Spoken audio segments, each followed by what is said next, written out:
Good morning. I just thought I'd show you, as we've recently been selling some worms, about the basis of setting up your colony.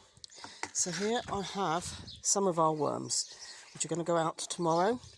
They're in a very moist worm compost, and you can see the worms, you can see worm eggs, and they're quite happy in there. But what they don't like is actually being handled or moved. So this is why we've got to make sure that everything's right for them. So here's all the worms. I can see lots of hatchlings as well.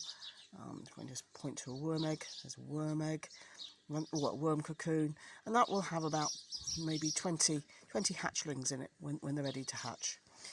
So this is quite precious cargo. So we need to make sure that when they're moved to their new home, that they're happy and they will stay, because the one thing about worms is they're very good escapers. So here we are. Here's the bedding I've mixed up to go with this colony. Now I'm going to deliver them myself tomorrow separately, so that the client can see the worms, but can also see the ideal bedding for your worms.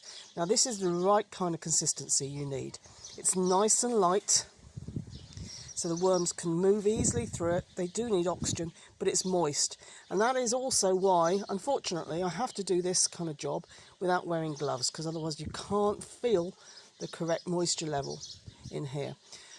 But what we will do is, when we get to the site tomorrow, we will put the worms in their bedding, in situ, be it a wormery or an in-ground wormery or a box, and then just leave them to it. And I cannot repeat this enough, you've just got to leave the worms for a good 10 days to settle and re-establish themselves in this bedding. Now this bedding consists of core or cocoa fibre, and one of the reasons we use this is because it is pH neutral, it's soil free, and it's anti-fungicidal.